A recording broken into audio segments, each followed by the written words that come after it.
नमस्कार दोस्तों, बीआरटी में स्वागत है। आज हम आपके लिए प्रोटोकॉल का लेसन शूट कर रहा था। जो डेमो के लिए जो लोग हमें पूछ रहा था उनके लिए एक डेमो के रूप में एंड हमारा जो कंटेंट है आपको समझाने के लिए हम कोशिश कर रहे हैं। जो भी है इन डेप्थ एक्सप्लेनेशन होगा। जो भी लोग एंड्रॉयड एप्पल के लिए जो एंड्रॉयड आईफोन का जो कोर्स करना चाहते हैं या अदरवाइज एप्पल का जो अलग कोर्स करना चाहता है, एंड्रॉयड का अलग कोर्स करना चाहता है, जो भी करना चाहता है जो नीचे दिया हुआ नंबर पे कांटेक्ट करके मैडम से पूछ सकते हैं। हम I2C के बारे में समझेंगे। I2C क्या होता है, बहुत सारे लोगों के अंदर ये सवाल है। नॉर्मली जो आईफोन रिपेयरर्स है बहुत कंफ्यूज है इस बात के ऊपर। एक्चुअली 4013 के अंदर कभी कभी हार्ड डिस्क करते हैं हम, कभी कभी हम चार्जिंग पत्ता से निकलता है, कभी कभी आईफोन एक्स में हम देखा होगा जो चार्जिंग फ्लेक्स से निकलता होगा, या अदरवाइज आपका जो फ्लड इल्यूमिनेटर का जो फ्लेक्स है, जो फेस आईडी का जो फ्लेक्स है वो निकालने तो ये ठीक हो जाता है नॉर्मली। अलग अलग कंफ्यूजन है जो I2C के बारे में। I2C क्या होता है, जो फ्लैशिंग कॉन्सेप्ट में कभी कभी 4013 आपका जो हार्ड डिस्क से निकलेगा, कभी कभी आपका I2C से निकलेगा। इसका कॉन्सेप्ट क्या है एंड ये I2C का जो कम्युनिकेशन है कैसा कैसा काम करता है, एक बार एक्सप्लेनेशन करने की कोशिश करेंगे एंड आपको समझाने की कोशिश करेंगे। सो दैट जो भी क्वायरीज है या अदरवाइज सवाल है मुझे पर्सनली मैसेज कर सकते हैं एंड इसका पूरा लिंक हम वीडियो के रूप में दे देंगे। जो भी सवाल है, इंक्वायरीज है, आप हमें पूछ सकते हैं। I2C प्रोटोकॉल है। नॉर्मली क्या होता है, जो ये प्रोटोकॉल का मतलब क्या है, actually protocol is nothing but जो मास्टर है, जो सीपीयू होता है नॉर्मली, सीपीयू एंड स्लेव का मतलब है आईसीस, जो भी बोर्ड में लगा हुआ आईसीस है, सीपीयू से कम्युनिकेट करके ही काम करता है। विदाउट कम्युनिकेशन कुछ काम नहीं होगा। विदाउट अप्रूवल, क्या बोलते हैं, जो मास्टर का अप्रूवल के बिना कुछ भी काम बोर्ड में नहीं होगा। मास्टर एंड स्लेव का बीच में, मतलब आपका सीपीयू एंड आईसी के बीच में जो भी कम्युनिकेशन है उसको हम प्रोटोकॉल बोलते हैं। Protocol is nothing but communication between slave and master. यहाँ क्या हो रहा है, जो आपका I2C में क्या हो रहा है, ये 2 वायर कम्युनिकेशन। नॉर्मली जो स्लेव एंड जो आईसी के बीच, मतलब सीपीयू एंड आईसी के बीच में आपका 2 वायर्स मिलेगा। एक वायर का नाम है SDA, एक वायर का नाम है SCL। जो SDA नॉर्मली सीरियल डेटा होता है, SCL आपका सीरियल क्लॉक होता है। ये डेटा के रूप में जो भी कमांड्स है, सीपीयू से आने वाला जो भी कमांड्स है, ये डेटा रूप में आपको आईसी को मिलेगा। एंड क्लॉक कभी भी सीपीयू की तरफ से जो टाइमिंग है, जो काम करने का टाइमिंग है, जो भी डेटा दिया गया है वो डेटा किस टाइमिंग में एग्जीक्यूट करना है, अदरवाइज किस फ्रीक्वेंसी में एग्जीक्यूट करना है, ये क्लॉक लाइन डिटरमाइन करेगा। अलग अलग जो प्रोटोकॉल्स में अलग अलग क्लॉक फ्रीक्वेंसी होता है। इट डिपेंड्स ऑन वर्क, मतलब जो भी कमांड दिया जाएगा उसका जो एग्जीक्यूशन के अनुसार आपका क्लॉक डिटरमाइन करेगा। अलग अलग कम्युनिकेशन, अलग अलग क्लॉक।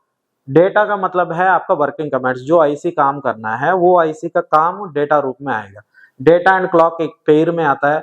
डेटा के बिना क्लॉक नहीं आता है, क्लॉक के बिना डेटा नहीं आता है। नॉर्मली जो I2C में ये डेटा एंड क्लॉक, इसको सिंक्रोनस कम्युनिकेशन बोलेंगे। सिंक्रोनस मतलब टाइमिंग के अनुसार, मतलब क्लॉक लाइन जहां जहां होगा उस कम्युनिकेशन को सिंक्रोनस कम्युनिकेशन बोलेंगे। यहाँ क्लॉक मौजूद होता है। कभी कभी यूआरटी में आप देखा होगा, यूआरटी में क्लॉक लाइन नहीं होता है, RX TX नाम से 2 डेटा लाइन ही होता है। I2C में जो क्लॉक के वजह से जो सीपीयू का कमांड में सिंक्रोनस होने वाला काम है I2C, मतलब आपका क्या होता है, यहाँ सीपीयू के आदेश में टाइमिंग आएगा, मतलब जो फ्रीक्वेंसी ऑफ वर्क आएगा, एंड आपका जो कमांड्स भी सीपीयू देगा। एंड नॉर्मली क्या होता है, ये जो डेटा लाइन है आपका सीपीयू एंड स्लेव के बीच में, मतलब आईसी एंड सीपीयू के बीच में बाई डायरेक्शनल होता है। बाई डायरेक्शनल मतलब कमांड आपका जो सीपीयू से भी आएगा एंड डेटा आपका स्लेव की तरफ से भी आएगा। इसका मतलब एक ही डेटा लाइन में 2 आईसीस बात कर रहे हैं, मतलब सीपीयू भी इसी लाइन में बात करना है एंड आपका स्लेव भी इसी लाइन में बात करना है। इसलिए थोड़ा ये कम्युनिकेशन है, स्लो कम्युनिकेशन है। जैसा हम नॉर्मली एक दूसरे से बात करने तो एक के बाद एक बात करने तो कम्युनिकेशन ज्यादा लंबा जाएगा एंड स्लो जाएगा। अब वही एक ही टाइम में दोनों बात करने तो उसका कम्युनिकेशन है थोड़ा स्पीड जाएगा। यही है अंतर आपका जो I2C एंड आपका SPI में। SPI में 2 डेटा लाइन है। 2 डेटा लाइन में आपको क्या मिलता है, जो अलग अलग RX से एक अलग होता है, TX से अलग होता है। इसका मतलब जो रिसीव करने के लिए एक अलग लाइन होता है एंड ट्रांसमिशन के लिए एक अलग लाइन होता है। इससे क्या होता है, एंड वो भी आपका जो मिसोमोसी लाइन के अलावा वहाँ S क्लॉक लाइन भी मिलेगा। क्लॉक सिंक्रोनस के साथ ही काम करेगा। वो कम्युनिकेशन एंड ये कम्युनिकेशन में सिंगल डेटा लाइन एंड दो डेटा लाइन का फर्क होता है, कम्युनिकेशन सेम ही होगा। सो यहाँ क्या होता है, I2C में एक ही मास्टर के साथ अलग अलग आईसीस या अलग अलग स्लेव्स एक ही लाइन को शेयर कर देते हैं। मतलब आपका जो क्लॉक लाइन है, डेटा लाइन है, ये लाइन को शेयर किया जाता है। I2C यहाँ क्या हो रहा था, जो I2C मास्टर है एंड स्लेव्स है, यह 3 स्लेव के साथ एक मास्टर लगा होता है। नॉर्मली क्या होता है, जो मास्टर के साथ बहुत सारे स्लेव्स लगा सकते हैं एंड इस पर्टिकुलर जो I2C में स्लेव 1 स्लेव 2 स्लेव 3 मतलब तीन आईसी से एक मास्टर के साथ, एक सीपीयू के साथ जुड़ा हुआ था। इसमें तीनों में एक आईसी या एक स्लेव सीपीयू के साथ एक टाइम में बात कर सकते हैं। जब एक स्लेव बात कर रहा था, दूसरा स्लेव जस्ट वो ऑब्जर्व कर रहा था, या अदरवाइज उसका कम्युनिकेशन नहीं चलेगा। Only one slave can talk eight one time. इसी को बोलते हैं वॉकी टॉकी। हम जैसा वॉकी टॉकी में बात करेंगे, जैसा एक बंदा दूसरे बंदे से जो बात कम्युनिकेट करने के बाद ओवर बोलना पड़ेगा, या अदरवाइज एंड कमांड देना पड़ेगा। जब तक एंड कमांड नहीं है तब तक वो कम्युनिकेशन चलता ही रहेगा। मतलब जस्ट लाइक वॉकी टॉकी में हम बात करते हैं या कुछ बात करने के बाद ओवर बोलते हैं, ओवर बोलने के बाद ही वो कम्युनिकेशन एंड होगा। जस्ट लाइक I2C में भी एंड कमांड कंपलसरी है। सो उसके लिए जो भी स्लेव्स है, जो जो स्लेव कम्युनिकेट कर रहा था, उसी स्लेव मास्टर के साथ बात कर सकते हैं। दूसरा स्लेव्स इसको ऑब्जर्व करना पड़ेगा। यही इसके अंदर मेन प्रॉब्लम है। मेन प्रॉब्लम मतलब आपका जो मास्टर एंड स्लेव के बीच में कम्युनिकेशन चलने के टाइम में दूसरा स्लेव्स कम्युनिकेट नहीं कर सकते, या अदरवाइज कुछ डेटा ट्रांसफर नहीं कर सकते। यही इसके अंदर मेन लूप होल है, अदरवाइज स्लो कम्युनिकेशन बोला जाता है। जब एक आईसी दूसरे सीपीयू से बात करने के टाइम में दूसरा आईसी से या दूसरा स्लेव्स ऑब्जर्व करने की वजह से, अदरवाइज डेटा ट्रांसफर नहीं करने की वजह से ये कम्युनिकेशन बहुत स्लो है। नॉर्मली जो I2C प्रोटोकॉल है, ये 5 Mbps से ज्यादा ट्रांसफर नहीं कर सकते। 1 सेकंड के अंदर 5 Mbps मैक्सिमम डाटा ट्रांसफर होता है इसका। एंड यहाँ जो इसका स्ट्रक्चर हम देखने, तो ये स्ट्रक्चर के बारे में भी हम सोचे हैं, मतलब समझेंगे, एंड इसका टेस्ट कैसा करना है, इसका एप्लीकेशन कैसा होता है, वो भी हम समझने की कोशिश करेंगे। तब जाके एक फुल फ्रेमवर्क, अदरवाइज फुल जो पिक्चर है जो I2C का हमें समझ में आता है। यहाँ आपका I2C का जो स्ट्रक्चर है, इसको एक बार समझेंगे। यहाँ जो सीपीयू एंड स्लेव के बीच में दो कम्युनिकेशन लाइन्स है, SCL and SDA, serial clock and serial data. यहाँ क्या होता है, जो मास्टर के साथ जो स्लेव्स कम्युनिकेट हो रहा है, इस लाइन्स में वोल्टेज सीपीयू नहीं देगा। मतलब आपका सीपीयू इस लाइन्स में वोल्टेज नहीं देने की वजह से बाहर से वोल्टेज मंगवाना पड़ता है। एक तरीके के क्या है, बोरोइंग द पावर। इसको बोलते हैं पुल्लिंग, या पुल्लिंग बोलो पुलअप बोलो, एक ही होता है। पुलअप का मतलब है पावर ऑन, एक तरह के पावर सप्लाई, एक तरह की जो जीरो स्टेट को वन करना, इसी को पुल अप बोलते हैं। जो जीरो का मतलब होता है नॉन एक्टिव स्टेट और अदरवाइज जीरो वोल्टेज स्टेट, उसको 1.8 करना पड़ेगा। जब 1.8 करेंगे हम बोलेंगे उसको टेक्निकल लैंग्वेज में pulling up. Pulling up is nothing but giving power to the line. हम नॉर्मली क्या करते हैं, यहाँ ये जो रेजिस्टर्स है, पुल अप रेजिस्टर्स है, ये रेजिस्टर के थ्रू, मतलब यहाँ क्या होता है,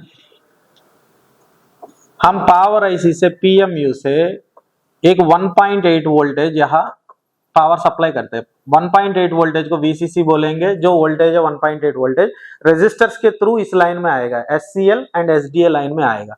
जो वोल्टेज आ रहा था उसको पुल, मतलब इसको पुल बोलेंगे। जो पुलिंग अप का मतलब है वोल्टेज देना। इसका मतलब जो जीरो स्टेट को, ये लाइन से नॉर्मली जीरो वोल्टेज स्टेट में रहता है, इस लाइन को हम 1.8, इसका मतलब 1 करना होता है। एक तरह की वन जीरो स्टेट को 1 स्टेट करने का जो मतलब है पुल अप है। सो ये जो पुल अप रेजिस्टर्स का वैल्यू भी नॉर्मली 2.2 किलो ओम होता है। मतलब जो भी वैल्यू देगा सेम वैल्यू ही देगा। रेजिस्टर्स R1 R2 बोलते हैं इसको, R1 R2 दो रेजिस्टर्स होता है। ये रेजिस्टर्स का वैल्यू सेम ही होता है नॉर्मली। R1 2.2 के होने तो R2 भी 2.2 के होगा। R1 आपका 5 किलो ओम होने तो R2 भी 5 किलो ओम होगा। एंड यहाँ 1.8 वोल्टेज आता है।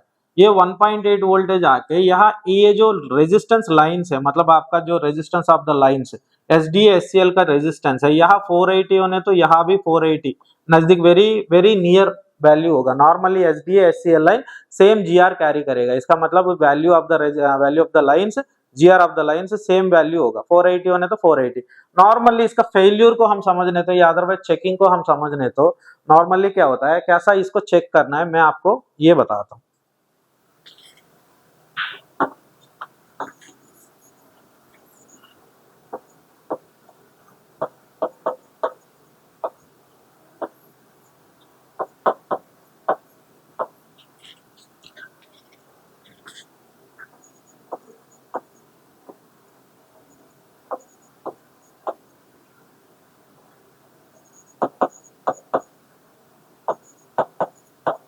अभी I2C प्रोटोकॉल को कैसा चेक करना है एंड आपको कंफर्मेशन क्या है, मतलब I2C फेल हुआ नहीं हुआ, आपको कैसा कंफर्मेशन लेना है, वो मल्टीमीटर के थ्रू कैसा कंफर्म करना है एंड ऑसिलोस्कोप के थ्रू कैसा कंफर्म करना है मैं बताता हूँ। आज जिन लोगों के पास ऑसिलोस्कोप है वो डायरेक्टली SDA SCL लाइन के ऊपर आके रेजिस्टेंस का रजिस्टर का इस तरफ आके SCL line and SDA line जो जहां कनेक्टेड है वहां आप वेव फॉर्म चेक कर सकते हैं। ये बेटर एंड कंफर्मेशन चेकिंग होता है। 100% आप चेक करना है I2C को ओनली थ्रू ऑसिलोस्कोप ही पॉसिबल है।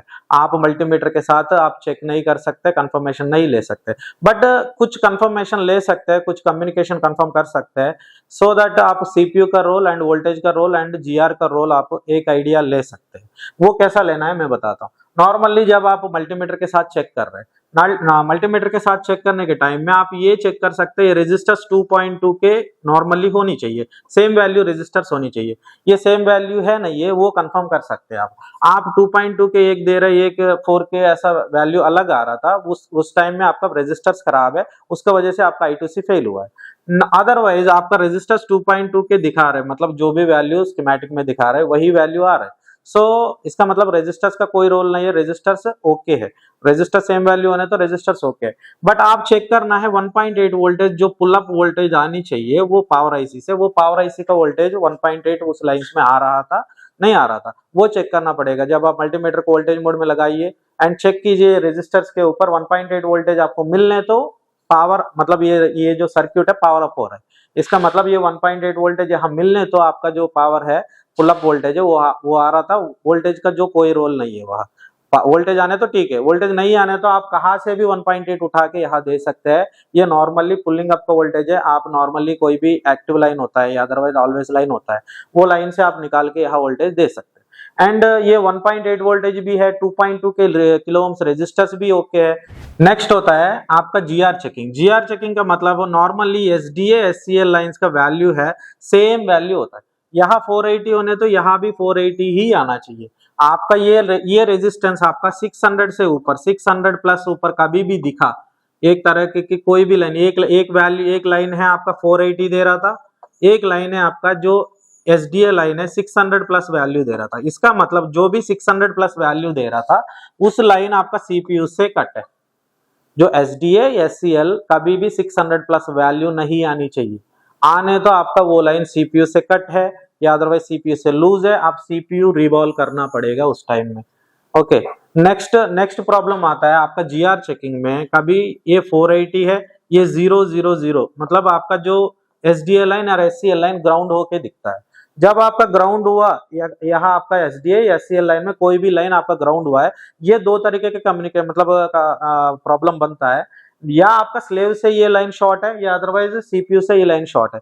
ये कंफर्मेशन करने के लिए ये एक स्लेव को आप निकालना पड़ेगा, एक स्लेव को निकाल दीजिए। निकालने के बाद स्टिल लाइन 000 है, इसका मतलब आपका जो I2C का स्लेव मास्टर है जो CPU है वो खराब है। आप CPU निकाल के भी चेक कीजिए, ये लाइन CPU से शॉर्ट हो सकता है। ओके, CPU शॉर्ट होने तो कोई आंसर नहीं है। हम iPhone 11 में बहुत देखा है, जो नॉर्मल SMC लाइन आप चेक करने तो SMC लाइन 0% कंडीशन में भी देखा होगा आप, या आपका पास iPhone 11 आने तो डायरेक्टली SMC लाइन में 5 वोल्ट जाने की वजह से आपका वो I2C है फेल हो जाता है एंड CPU मर जाता है। वो ऑलवेज 0% में ही रहेगा। आपका जो चार्ज आपका फोन ऑफ कंडीशन में चार्ज होगा, ऑन कंडीशन में चार्ज नहीं होगा।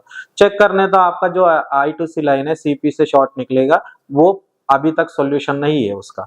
ओके, सो मैं क्या बोल रहा हूँ, आप कभी भी I2C चेक कर रहे हैं जो 0 कंडीशन में, पहले आपका स्लेव्स को डाउट करना है। जो ये कम्युनिकेशन में स्लेव कनेक्टेड है वो एक हटा के अब चेक करना पड़ेगा, या सारे स्लेव्स निकालने के बाद भी आपका शॉर्ट नहीं निकल रहे, वो CPU से ही शॉर्ट है, वो CPU ऑलरेडी फेल हो चुका है, मतलब I2C इनसाइड CPU फेल हो चुका है। सो I2C का जो समरी क्या है, मतलब कभी कभी हमें सवाल आता है जो iPhone 6 में या अदरवाइज जो लेटेस्ट टेक्नोलॉजी में I2C के वजह से आपको SPI दिया गया है। जो टच सेक्शन में पहले जो जमाना में आपका जो कैपिटेटिव टच के मतलब जो टच पैड आता था उस टाइम में आपका I2C दिया हुआ है।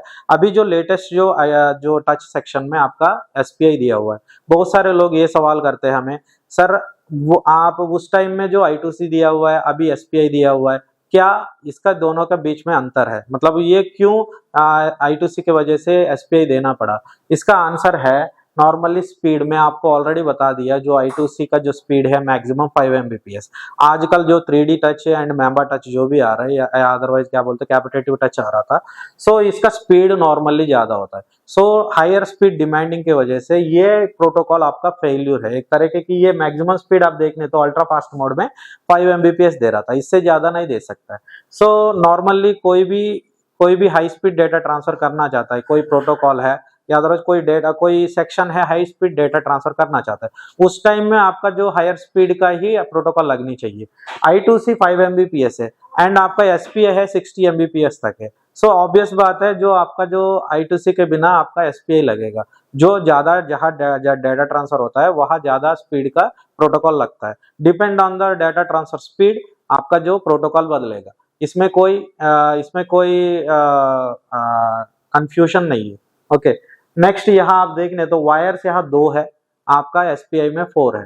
सो सिंक्रोनस कम्युनिकेशन, असिंक्रोनस, मतलब मैं आपको ऑलरेडी बताया, सिंक्रोनस का मतलब होता है क्लॉक, जिस सर्किट में या अदरवाइज जिस प्रोटोकॉल में क्लॉक लाइन होगा वो सिंक्रोनस प्रोटोकॉल है। मतलब CPU का जो टाइमिंग में CPU का क्लॉक में वर्क होता है, वो डेटा ट्रांसफर CPU का क्लॉक के अनुसार फॉलो करके सिंक होता है। सो उसके वजह से सिंक्रोनस प्रोटोकॉल बोलते हैं, जहां क्लॉक लाइन लगेगा वो सिंक्रोनस प्रोटोकॉल है।